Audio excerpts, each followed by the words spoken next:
Iya, sedangkan yang sama-sama kita ketahui harusnya MK itu hanya patuh, hanya tunduk dan hanya mengabdi kepada nusa dan bangsa, kepada negara untuk kepentingan negara, bukan untuk kepentingan keluarga.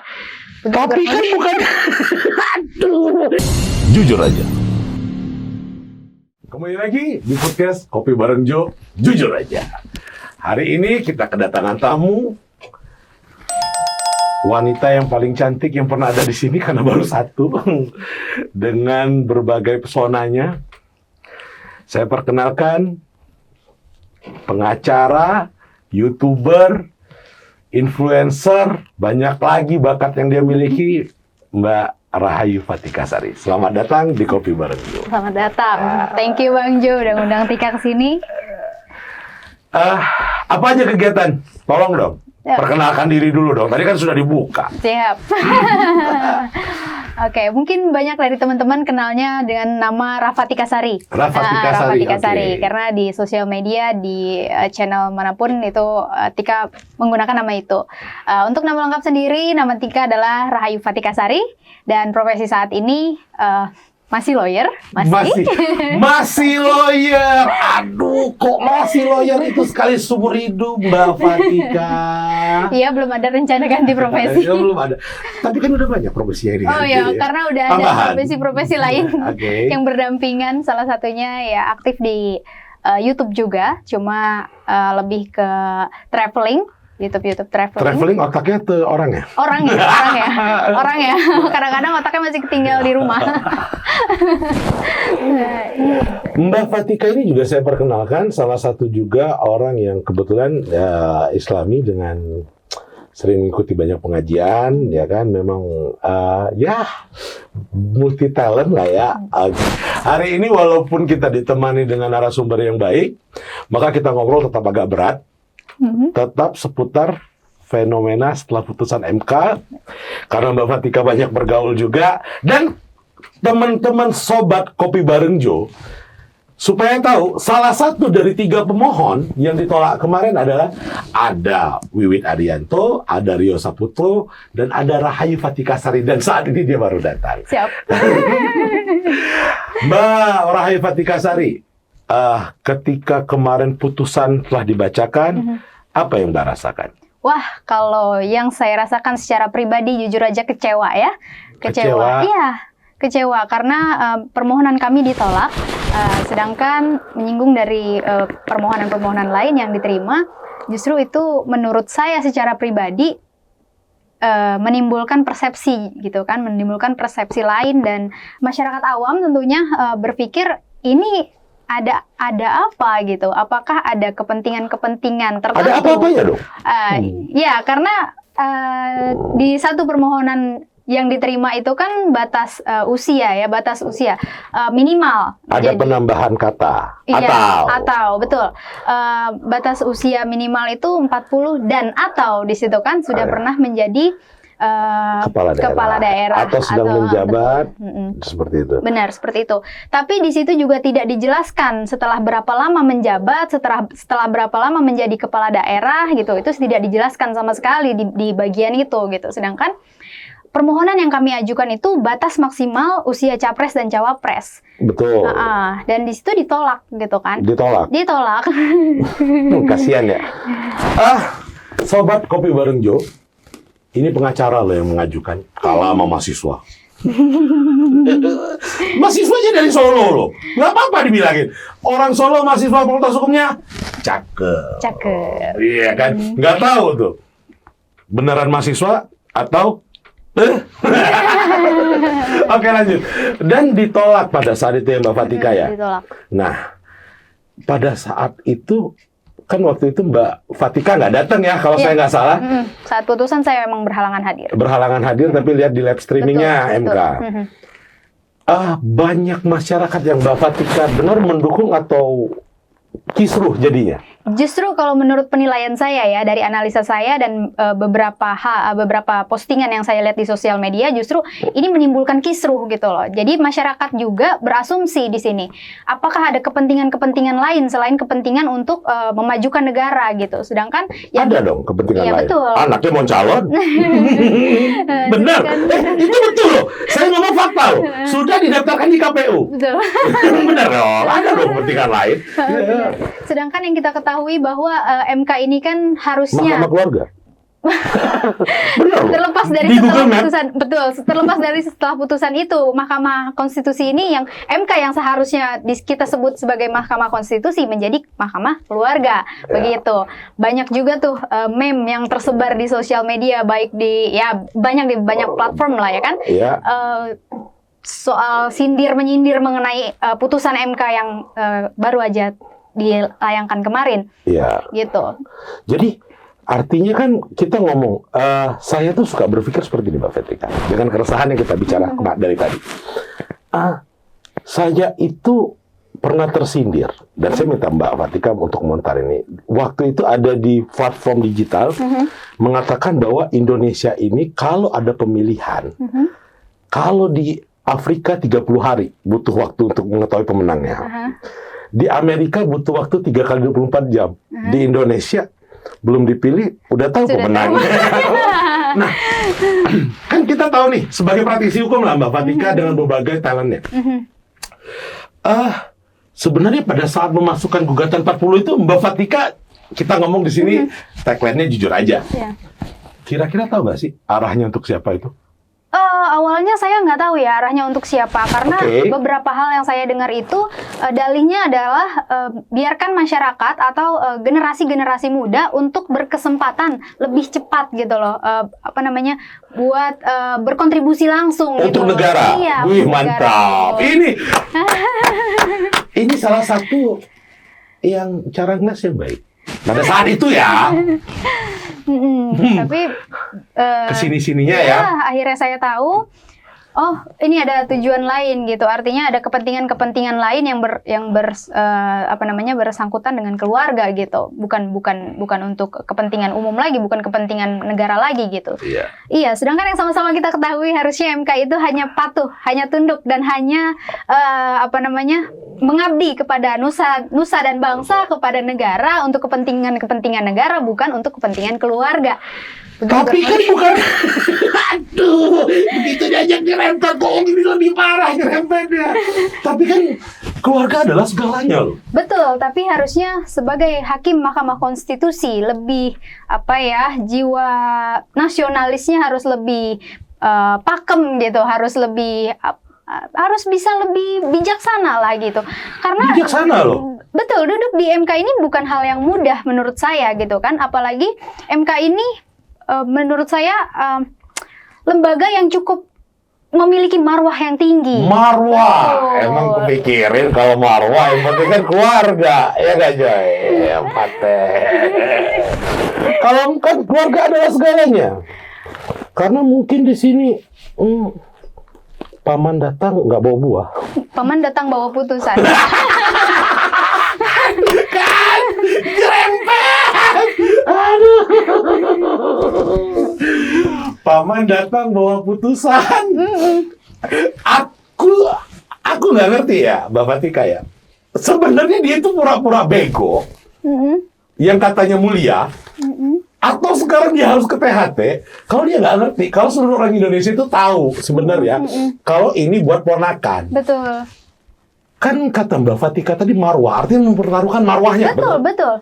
Bahkan saya berpikir apakah ini sampai harus menggadaikan marwah Mahkamah Konstitusi demi kepentingan keluarga gitu loh. Emang peduli dia? Ya harusnya kalau harusnya bisa lebih objektif gitu kan, karena kepentingan nusa dan bangsa harus lebih diutamakan ketimbang kepentingan keluarga.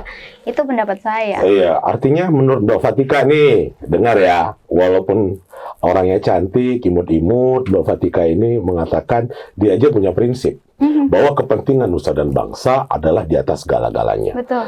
Nah, ini tapi kan titipan kayaknya. Sebenarnya mereka tuh tahu nggak sih kalau menurut Mbak Fatika kalau ini kita tuh lagi ngatain dia, gibahin gitu loh. Oh, tahu harusnya ya. Dia tahu dong. Tapi kok pura-pura nggak berdosa gitu? Ya mungkin gimana ya, kalau saya secara pribadi, anggaplah posisi saya saat ini sebagai content creator. Kalau saya mau viral, kalau saya mau terkenal, harusnya saya tebalkan telinga untuk hal-hal yang negatif, yang saya anggap negatif, walaupun itu mungkin kritikan dan saran gitu kan. Mungkin sekarang itu yang sedang dilakukan. Oh, pengen viral. Tebelin telinga aja. Oh, tutup telinga, buta-butain mata, hati-hati loh. Ntar buta beneran. Jangan-jangan udah dijanjiin. Kalau nanti itu menang, bisa jadi Menko Polhukam. Ya enggak? Karena kadang-kadang seperti ini. Kemarin saya juga mengundang praktisi hukum yang mengatakan bahwa putusan dari Yang Mulia Majelis Hakim itu adalah mahkota dan integritas diri dia. Bukannya 9 orang hakim itu harusnya tahu tentang itu kan? Iya, harusnya seperti itu. Cuma gimana? Kita kembali lagi ke tadi yang saya sampaikan. Mungkin saat ini integritas dan moralitas Mahkamah Konstitusi yang harusnya berada di posisi yang paling tinggi justru sekarang digadaikan demi kepentingan keluarga. Digadaikan, artinya benar dong Google Map sama Waze. Mahkamah Keluarga. Mahkamah Keluarga. Tapi yang saya suka ketika tadi kita berkata Mbak juga sebagai seorang pemohon dengan ditolaknya putusan yang ini dan ditambahkannya, kan kita nggak bisa apa-apa karena putusan ini adalah mutlak dan mengikat. Betul. Bukan seperti putusan biasa yang bisa banding. Apakah Mbak bisa menilai bagaimana harusnya masyarakat kita nanti bersikap dengan benar? Karena sekarang banyak yang pro. Wajar dong, anak bos bisa rubah-rubah aturan. Betul. Kalau secara pribadi saya menganggap begini ya, kalau bisa menghalalkan banyak cara untuk maju gitu, menghalalkan banyak cara untuk berada di posisi atas gitu dengan menginjak-injak yang lain gitu, dengan menginjak-injak kepentingan-kepentingan yang lain, itu artinya apakah itu cukup bijak gitu kan? Apakah itu cukup layak gitu? Sedangkan jika apa yang sudah diupayakan sedemikian rupa merupakan sebuah kecurangan, ini saya menganggapnya kecurangan gitu ya. Kalau kemarin ada namanya Bang Andre bilang ini korupsi. Ya, bisa dibilang seperti itu. Kalau misalnya saya boleh berpendapat, mungkin ini adalah sebuah kecurangan gitu. Kalau kita untuk mendapatkan sesuatu melalui cara-cara yang curang, otomatis setelah kita mendapatkan itu, kita akan melakukan banyak hal lagi, banyak kecurangan-kecurangan lain lagi. Asal menang. Oke. Asal menang. Baik. Jadi kalau seandainya sudah dimulai dari satu kecurangan, akan menimbulkan kecurangan-kecurangan yang lain. Seperti itu. Betul. Tapi kan dibilang, dia nggak bakal ikut campur, bapaknya. Dia bakal netral, percaya. Ayo, masuk jurang, bukan pinggir jurang, bro. Yo. Anak kok. Iya, kalau dibilang akan netral, rasanya gimana ya? Kalau netral ya harusnya dari awal, mungkin hal-hal yang seperti ini nggak perlu terjadi gitu. Sampai dengan keputusan MK yang kemarin harusnya nggak perlu ada gitu. Mungkin kekecewaan saya akan lebih berkurang, akan lebih sedikit ketika memang semua yang diajukan itu ditolak gitu loh, semuanya gitu. Oh ya udah, ditolak secara keseluruhan. Artinya gitu. tidak merubah aturan hanya untuk mementingkan satu golongan. Iya, betul. Oke, batas minimum ditolak, batas maksimum ditolak. Oh ya sudah, itu jangan ditambah. Tidak perlu ada yang ditambah dan tidak perlu ada yang Tapi kan saya ingetin lagi sama Mbak Fatika, dia nolak batas maksimum ditolak. Minimum ditolak, tapi ditambah. Iya, dengan berbagai cara supaya itu bisa masuk gitu kan intinya. Iya, gol. Tapi sebenarnya gini Mbak Fatika kan banyak audiensi dengan teman-teman. Banyak nggak sih masyarakat yang menurut Mbak Fatika kurang sepakat dengan permasalahan ini? Iya, beberapa orang-orang yang sudah saya ngobrol ya soal seperti ini, sangat kebanyakan dari semuanya yang udah saya bicarakan itu mereka sangat tidak setuju gitu loh. Justru kayak ini kok jadinya negara kita ini dijadikan bahan permainan gitu. Pemilu saat ini tuh lebih isinya tuh permainan gitu loh. Ini ada golongan-golongan tertentu yang terlibat di dalamnya gitu. Artinya apakah kedepannya Indonesia ini akan jadi negara yang lucu dong. Lucu banget. Lucu dong karena jadi tahta dan jabatan bisa diwariskan gitu loh. Artinya monarki dong. Monarki. Tapi dijawab. Mereka juga salah satu dari. Saya hanya mengutip. Saya sebagai host hanya mengutip mengatakan seperti ini. Jangan memikirkan dinasti itu adalah negatif. Tapi pikirkan dari positif. Pertanyaan saya Mbak Tika, emang dinasti ada yang positif? Nah, ayo, bisa yuk. terlepas mungkin dari pandangan-pandangan positif lainnya, kalau menurut saya secara pribadi, alangkah lebih adil karena negara ini bukan milik keluarga, Indonesia ini bukan milik satu keluarga. Berikan kesempatan yang lain untuk juga mengabdi untuk negara Republik Indonesia. Sudah dijawab sama bapaknya. Yang memilih rakyat, yang memutuskan rakyat. Baik. Tapi Pak Presiden kalau ikut campur bisa mempengaruhi rakyat dong. Mbak Fatika, apa sih menurut Mbak Fatika tentang hakim-hakim MK yang merasa negara ini tidak baik-baik saja? Kan ada beberapa 16 profesor ya, guru besar, 16 guru besar. Apakah menurut Mbak Fatika itu benar atau seperti apa yang mereka lakukan saat ini lagi mengadukan Ketua Mahkamah Konstitusi, ya kan, untuk itu? Mbak Fatika sudah dengar itu kan? Sudah dengar. Gimana menurut pendapat Mbak Fatika? Iya, mungkin mereka yang lebih tahu tentang dalam-dalamnya Mahkamah Konstitusi aja mereka berani mengatakan bahwa Indonesia sedang tidak baik-baik saja. Gitu. Apalagi kita yang mungkin hanya tahu luarnya nih, Mahkamah Konstitusi seperti apa. Dari luar aja kita udah bisa lihat kalau memang Indonesia sedang tidak baik-baik saja gitu loh. Terlalu banyak urusan-urusan pribadi yang melibatkan negara gitu. Terlalu banyak urusan-urusan pribadi yang dikait-kaitkan dengan kepentingan negara. Urusan pribadi yang dikait-kaitkan oleh kepentingan negara. Cakep bahasanya. Jadi cuma untuk kepentingan pribadi merubah aturan yang nanti akan dimanfaatkan oleh orang setelahnya. Betul. Karena itu tidak bisa dirubah lagi karena sudah mengikat kan. Nah, Mbak Fatika, prediksi apa lagi nih yang kira-kira akan terjadi? Kan prediksi kita udah benar semua nih. Karena kita ini orang Indonesia ini telah diberikan intuisi yang tinggi. Betul. Bahwa ini bakal terjadi. Nah, kira-kira pendapat Mbak Fatika gimana untuk prediksi pemilu ke depannya? Wah, kalau berpendapat terlalu liar mungkin saya juga belum berani mengutarakan ya, karena saya juga masih berpikir gitu, ini gimana ke depannya, masih seperti itulah. Cuma harapannya adalah semoga apa yang kita khawatirkan tidak terjadi, itu aja. Sebenarnya bukan, kita tuh nggak ngomong kekhawatiran, karena apa yang kita katakan benar. Dulu dibantah. Tapi kenyataannya benar. Nggak ada yang salah loh. Katanya dulu, nggak mungkin karena ini. Ojo ke susu, ojo gerasa kerusu. Rupanya nunggu paman mutusin baru deklarasi. Kan gitu. Saya tanya sama Mbak Fatika, emang benar ya jabatan itu adalah segalanya? Sehingga membungkam orang-orang baik menjadi diam. Seperti itu? Untuk saat ini saya bisa bilang iya seperti itu. Karena kenyataannya memang begitu gitu loh. Padahal harusnya orang-orang yang diberikan amanat untuk menduduki suatu jabatan itu harusnya bisa lebih bijaksana, bisa lebih objektif gitu, bisa lebih netral lah gitu kan, demi kepentingan negara. Balik lagi, demi kepentingan umum, bukan kepentingan pribadi. Harusnya artinya orang baik sekarang, politisi baik lagi pada diam dong. Mungkin sudah hampir punah kali ya, saya bisa bilang. Politisi baik rare, harus diselamatkan, tolong.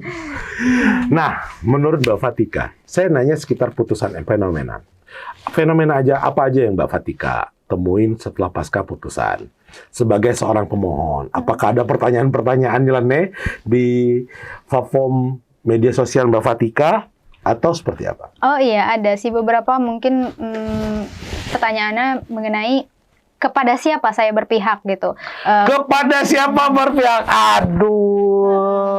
Dan kepada siapa tujuan permohonan ini saya ajukan gitu. Kalau secara substansi mungkin nggak ada ya, Kak. Kami khususnya tidak merujuk kepada satu nama.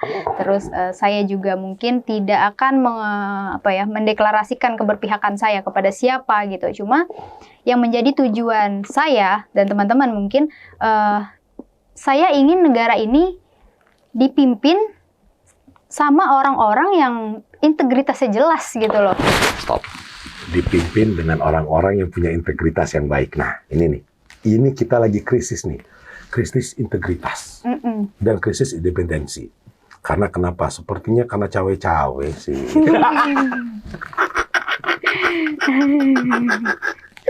Aduh.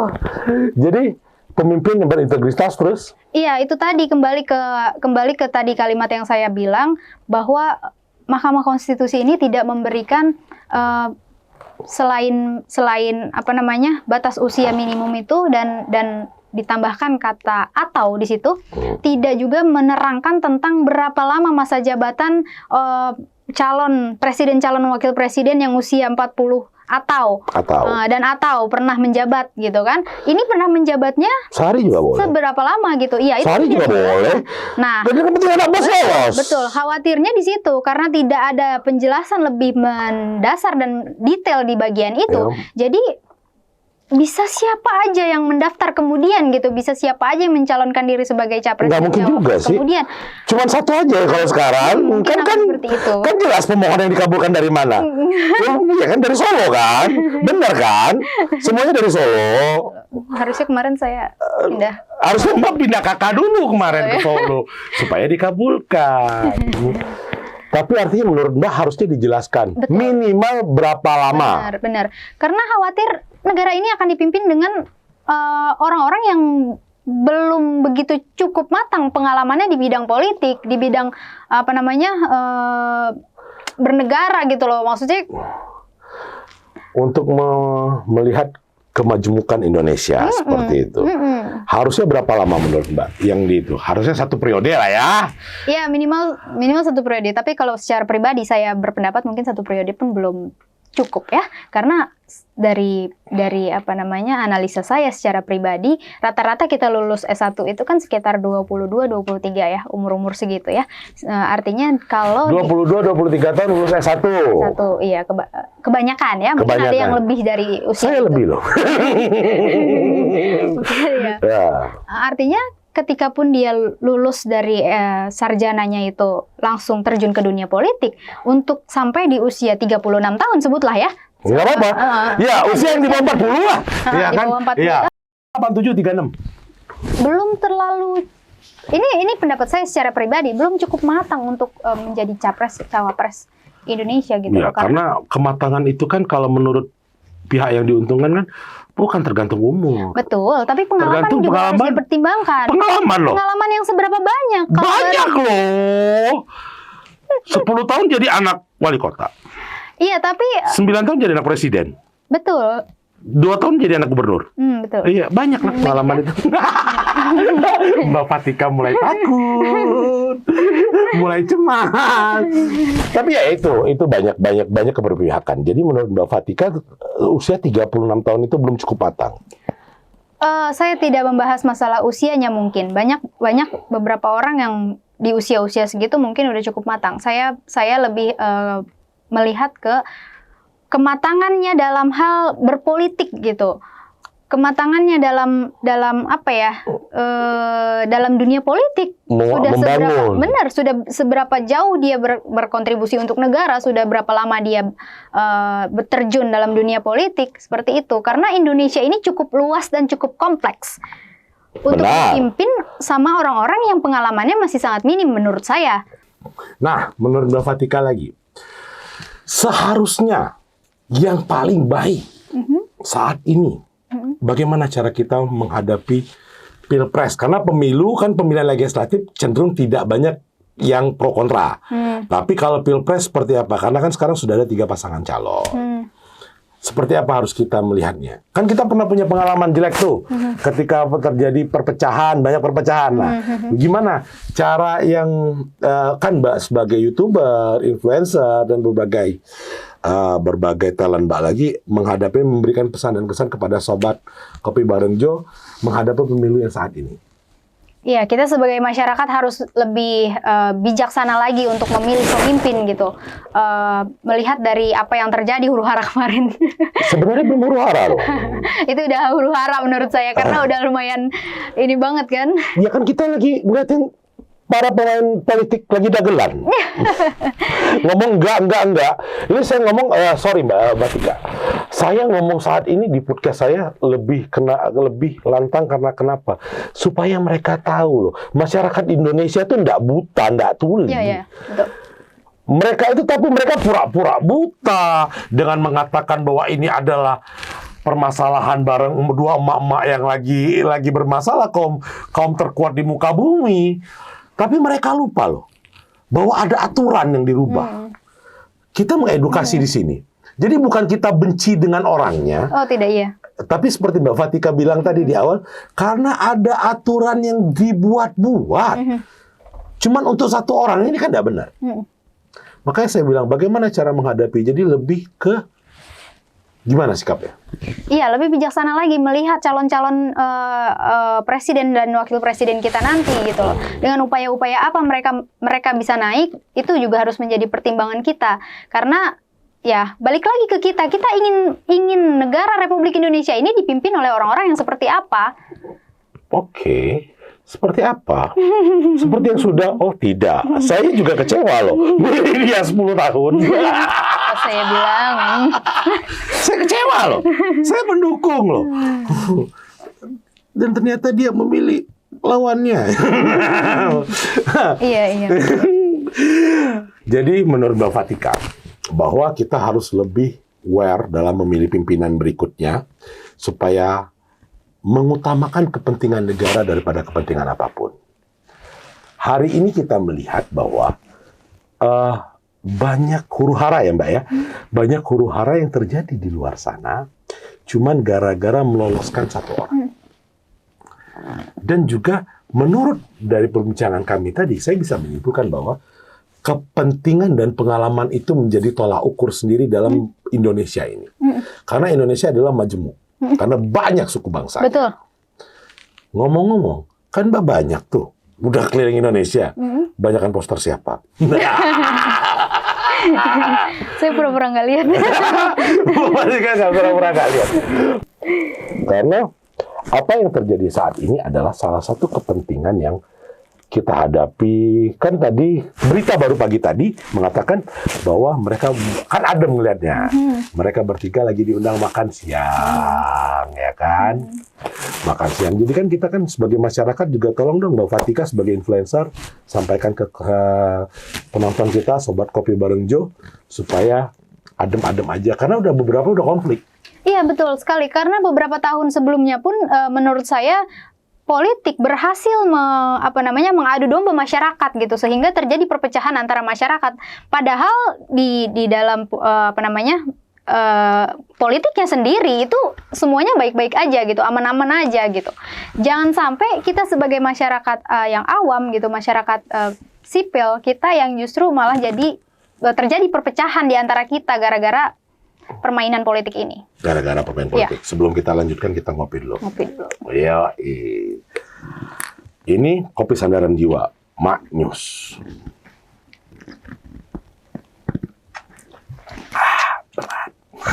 Berat. Gimana, Mbak Fatika, kopinya? Enak banget. Kopi sandaran jiwa. Sandaran jiwa. Yang lain lewat. Pertanyaan kita selanjutnya,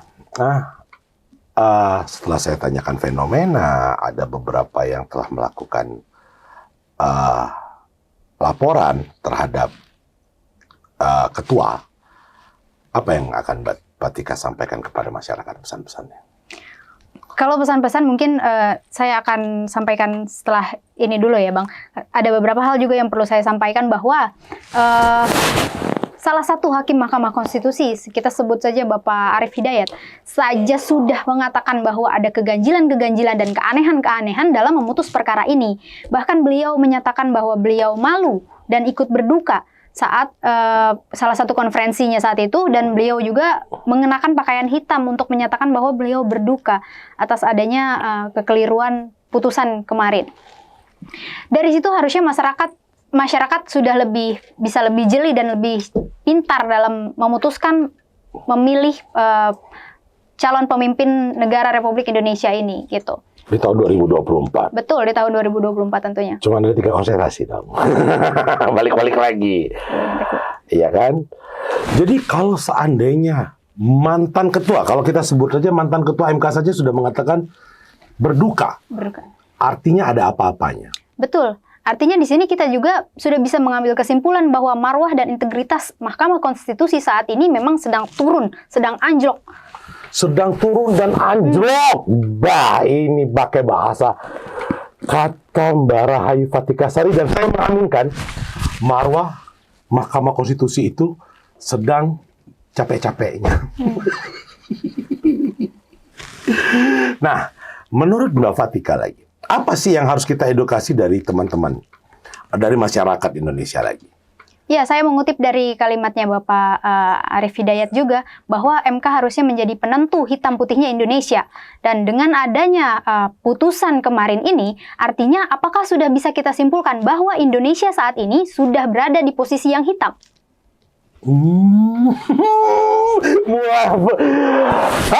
Indonesia sudah di posisi berduka karena marwah dari penjaga tembok pertahanan terluar dan terkokoh sedang tidak baik-baik saja. Karena kepentingan sekelompok golongan, kita bisa mengutip atau menyimpulkan lah, diakomodir di sini. Bukan keinginan seluruh dari Yang Mulia Majelis Hakim. Saya kutip lagi nih, bahwa integritas hakim lagi dipertanyakan. Dengan gugurnya atau jebolnya tembok pertahanan ini, Indonesia sedang tidak baik-baik saja. Tapi banyak juga loh Mbak, masyarakat itu senang loh. Wajar dinasti politik, wajar karena ketersinggungan.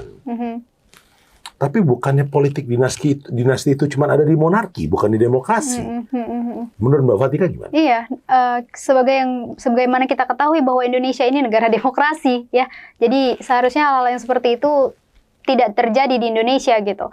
Kita sama-sama rakyat negara Republik Indonesia memiliki hak yang sama untuk menjadi pemimpin, untuk berkontribusi secara langsung untuk negara kita. Begitu, artinya bukan jabatan atau tahta yang diturunkan ke keluarga lagi dan keluarga lagi gitu. Kita harus memberikan kesempatan untuk masyarakat yang lain untuk mengabdikan dirinya untuk negara. Untuk mengabdikan. Jadi bukan demokrasi itu bukan menurunkan satu titik kepemimpinan ke anak, cucu, dan rentetan keluarganya. Tapi karena kita demokrasi, artinya kita akan memilih pergantian pimpinan sebagai yang mana suka disampaikan oleh pemimpin kita untuk penyegaran terhadap demokrasi itu sendiri. Tidak monoton itu-itu saja. Benar, seperti itu? Betul. Nah, Sobat Kopi Barenggo, kita sudah bahas panjang lebar. Banyak yang kita dapatkan dari praktisi hukum, YouTuber, dan influencer. Ada satu statement lagi, Bang. Boleh, silakan. Oke. Jadi setelah kejadian ini, setelah putusan kemarin, yang dikhawatirkan ke depannya adalah Indonesia ini akan jadi seperti apa. Jika menentukan pimpinan aja harus dengan satu kebohongan. Yang perlu kita ingat bahwa satu kebohongan bisa melahirkan ribuan kebohongan berikutnya. Dan ini bukan cuma sekedar kebohongan, tapi kecurangan. Wow! Ras terkuat di muka bumi telah berbicara bahwa ini adalah kecurangan. Selingkuh batin aja mereka marah, coy. Apalagi ngelihat curangan. Bukan seperti itu, Mbak Fatika. Nah, kecurangan yang akan menimbulkan kecurangan baru. Kebohongan yang akan menimbulkan kebohongan baru. Urusan kami menjaga akhlak kami. Urusan kami menjaga adab kami. Urusan orang yang berbuat curang, pertanggungjawabkanlah dengan Tuhanmu. Pertanggungjawabkanlah terhadap marwahmu. Karena tidak ada orang yang berani mengatakan engkau hebat ketika engkau hanya mengakomodir kepentingan sekelompok golongan yang sudah diprediksikan. Indonesia tidak baik-baik saja. Terlepas masyarakat Indonesia yang senang dengan pasangan itu, kami mempersilahkan. Tapi ingat, suatu hal yang bukan dimulai dengan niat yang suci, pasti akan ternodai. Karena tidak ada patriot yang ingin melukai bangsanya. Saya ulangi lagi, kemarin saya closing statement seperti ini. Sekali layar terkembang, surut pantang ke daratan. Lebih baik kapal karam di tengah lautan daripada menjadi pengkhianat bangsa. Dan ingat, yang kita tinggalkan dan yang kalian catatkan di sejarah, itu nama kalian. Ingin menjadi seorang patriotisme, nasionalisme, atau pecundang pengecut yang hanya menghalalkan segala cara untuk merebut Indonesia kepentingan kalian. Demi kepentingan kalian. Terima kasih Mbak Fatika atas kehadirannya. Kita akan ngobrol kembali dengan tagline jujur aja.